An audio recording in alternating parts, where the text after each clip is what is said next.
Je viens vous faire un petit bilan rapide sur ce living. Voilà, il se présente comme ça. Et donc je l'ai déjà utilisé 2 fois, cette fois-ci et la dernière fois pour refaire mes vanilles. Rappelez-vous, dans la dernière vidéo que j'ai faite, j'avais des vanilles sur la tête et pour les refaire pour la semaine, donc j'ai utilisé le leave-in. Donc en tout, je pense que pour les 2 fois, j'ai utilisé à peu près ça. Il est super hydratant, mes cheveux sont super doux, mes cheveux ne sont pas... J'ai pas l'impression... Parce que souvent, vous savez, quand vous faites ce genre de coiffure-ci, quelques temps après, vous sentez que vos cheveux...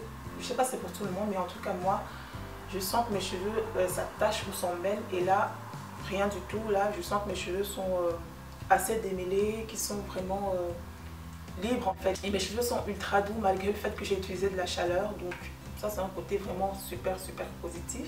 La texture, elle est parfaite. C'est la texture que je voulais. Ni trop liquide, ni trop fluide. Au niveau de la couleur en fait, c'est la Bardane qui a donné la couleur à ce leave-in.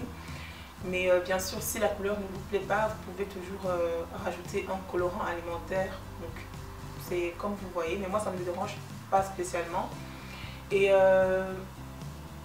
la Bardane en fait c'est une poudre comme je vous l'avais présenté la dernière fois et c'est assez bien incorporé au mélange, c'est-à-dire qu'il n'y a pas de grains sur vos cheveux, c'est vraiment comme si ça fondait en fait dans le mélange, ça a vraiment fondu dans le mélange en fait, donc c'est super.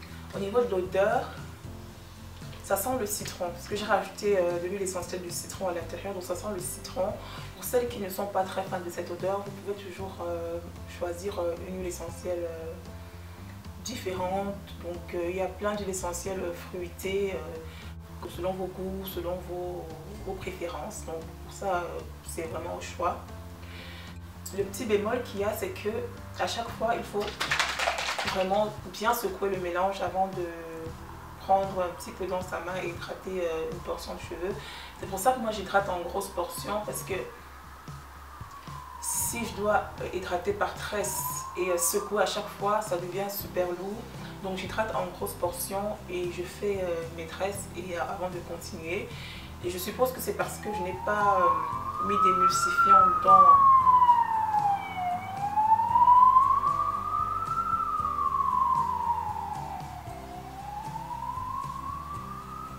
Je suppose que c'est parce que je n'ai pas rajouté d'émulsifiant dans la préparation pour mélanger les deux phases. En fait, l'eau et l'huile ne se mélangent pas. Et vu que moi, tout a été fait à froid, donc à chaque fois, il faut que je secoue bien. Mais ça ne me dérange pas trop parce qu'au moins, je suis sûre que mes ingrédients n'ont pas été altérés par la chaleur et que je profite pleinement de leurs actifs. Alors, je le conserve dans un endroit frais, pas au frigo, mais je le mets en fait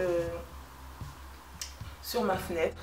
Il y a une bonne fraîcheur qui arrive là, donc quand je pose mon living sur la barre de ma fenêtre, en fait, ça permet de rafraîchir le living. Donc le living est au minimum frais. Donc, je préfère quand même qu'il soit dans un endroit frais que trop dans un endroit hermétique fermé.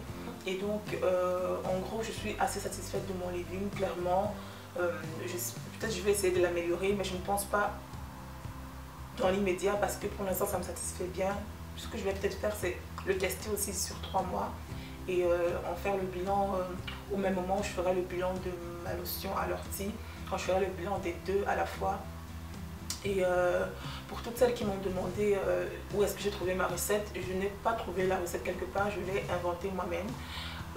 Par contre, pour tout ce qui est actif, je me suis inspirée des recettes du site Aromazone pour le dosage. Pour celles qui sont intéressées, je mettrai la recette dans la barre d'infos. Et ouais, voilà, c'est tout ce que j'avais à dire pour ce living-là. J'en suis satisfaite et ça m'encourage à me lancer dans la fabrication d'autres produits. J'espère que la vidéo vous a plu et n'hésitez pas à commenter, à vous abonner, à partager. Et je vous dis à très bientôt pour d'autres vidéos. Bye bye!